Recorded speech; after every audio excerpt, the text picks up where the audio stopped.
this is a story about a family, a normal family, an ordinary family forced into the most extraordinary circumstances. And I know that was really important to Tommy and Erica, our showrunner, to honor that truth as well, that let's understand this story through their lens and live it with them and live it in color. Let's not make it feel like looking back in history. Let's live the history in real time with them, with this ordinary family, and through a very human lens. And that The was Germans are already at our doorstep.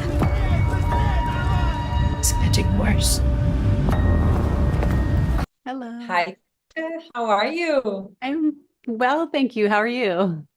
I'm doing fine. Congratulations on your book and congratulations on your first limited series, right? What a Thank great you. landmark. Thank you. It's a very exciting time. Oh, I can imagine. And what a beautiful story, what a beautiful journey. I can imagine that the process of making this book must have been extremely cathartic, right? I wanted you to walk me through this experience of finding out the extraordinary story of your family. Yeah, cathartic is a really great word. I'd have to rewind back to 1996, actually, which is when I discovered this part of my family history. It was very close growing up as a kid with my grandfather, Addie Quartz, who Logan Lerman plays in the show.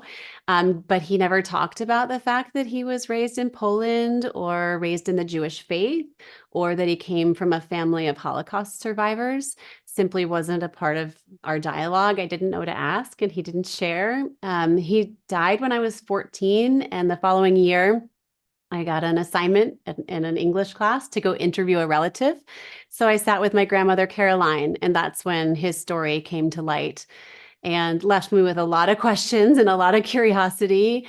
And fast forward 5 or 6 years, my mother hosts a family reunion at our home in Massachusetts. And on her father's side, her father's Addie, she's one of 10 first cousins, and she invites them and they all come. And one night at that reunion, I sat down at a picnic table and realized they were telling stories about the war, she and her cousins. And they were stories that were just unlike anything I'd ever heard before. And, when one cousin talked about being born in the Siberian gulag in the dead of winter, another talked about how her mother had hiked over the Austrian Alps to safety. And I heard about a dangerous and illegal wedding in a blacked out home in Lvov, and an attempted escape from the ghetto, and a disguised circumcision, and false IDs. And the stories kept on coming that day. And I remember sitting there thinking, like, how have I not heard these before? And someone really has to write them down.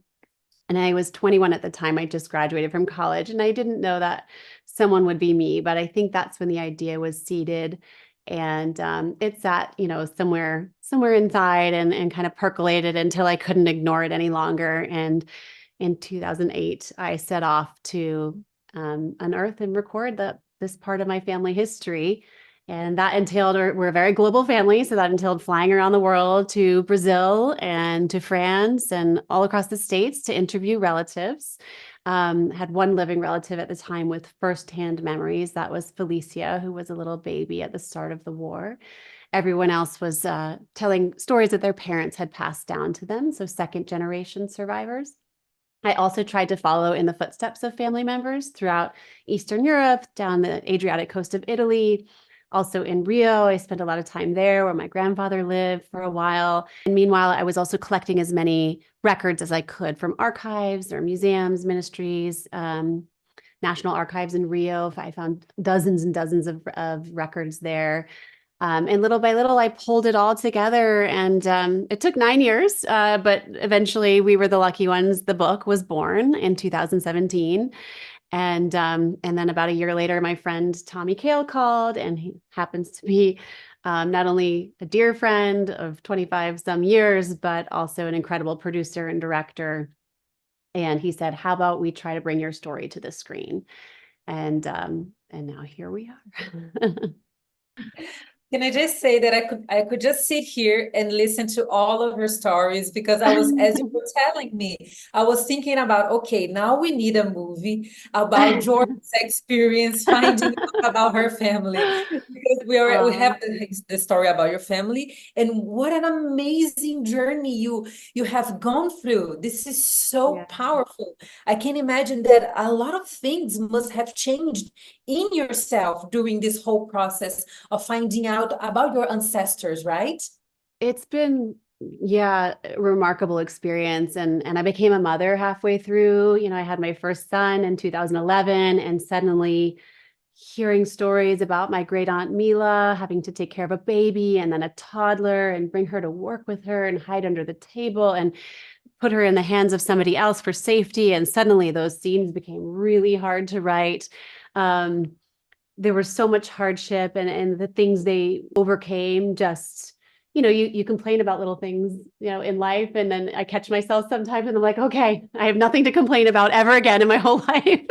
But there were also so many beautiful stories that were shared about romances, you know, people falling in love or having babies or making music. The family was so very musical. And those were all passed down to me as well. And I think that is probably part of the reason why I was able to invest so much of my heart into researching it and recording it. Is there really was the balance of the light and the dark. You know, you have the backdrop of the Holocaust and what was happening, but you also have my grandfather falling in love and exploring Copacabana, you know, and you know, babies being born. And yes, it's in the middle of Siberia, but it's a new life. And so there really was this incredible balance of the two. And I tried to capture that in the book, and I think we captured it in the series as well. I completely agree with you because we can feel that. And I was going to ask you precisely that. The limited series is very beautiful and well crafted. We feel the love, the joy, and the pain in the Kirk family. And all of that resonates with us. What was so important in the book that was vital for you to also be present in the show? I think it's exactly that. It's the underlying dynamic that this family has, and I think that's one of the things that just blew me away when I started watching these takes and watching the story unfold in real life, and not only just the surrealness of seeing people playing my grandfather and my relatives in this phenomenal cast, and their performances were just unbelievable, but watching the dynamic between siblings or mothers and sons or fathers and sons, and it just felt so relatable and so real, and there was laughter and there was a twinkle in the eye and there was a little bit of bickering, and it felt so natural and normal. And really, I think we tried very hard to preserve this sense that this is a story about a family, a normal family, an ordinary family forced into the most extraordinary circumstances imaginable, right? And especially for the children at a time in their lives at 18, 23, 28 years old, to be navigating this while kind of growing up and having children and new loves and older loves. And so I think we really tried to honor that. I tried to honor that in the book, and I know that was really important to Tommy and Erica, our showrunner, to honor that truth as well. That let's understand this story through their lens and live it with them and live it in color. Let's not make it feel like looking back in history. Let's live the history in real time with them, with this ordinary family, and through a very human lens. And that was probably the most important thing to all of us. Wow, and that's so beautiful what you said, and we feel that is so palpable for us. One very important piece of this show is Joey King, who is amazing. She's such a talented actress, and she fits perfectly as Helena. How Yes, did I agree.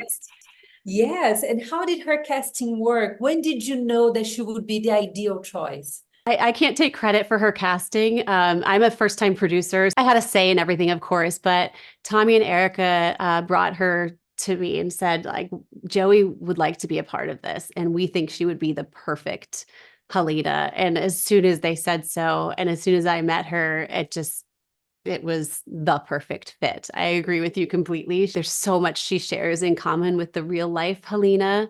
And she's such a brilliant actor. And her scenes, the way she evolves as again, a teenager, reliant on her parents, bossy, defiant, to then really orchestrating the family's safety, working for the underground, posing as Aryan, getting her parents out of the ghetto. Like, she's constantly moving people around. It's a real coming of age for her. And she also endures some of the most significant hardships. And she always just phenomenal. She does the part such justice, as all of them are casted. I can't say enough about our ensemble, and it truly is an ensemble.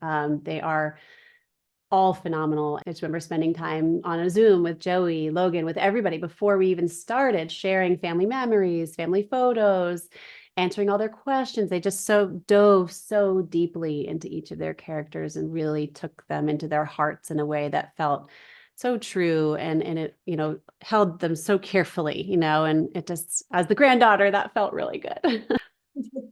Oh, and I have to say, I completely agree with you. I think the whole cast is amazing. Right? I love how idyllic this family is, but at the same time, it's a very real family. We Yeah. connect with them, and the show is absolutely beautiful. I can't imagine this show hitting the award seasons 2025.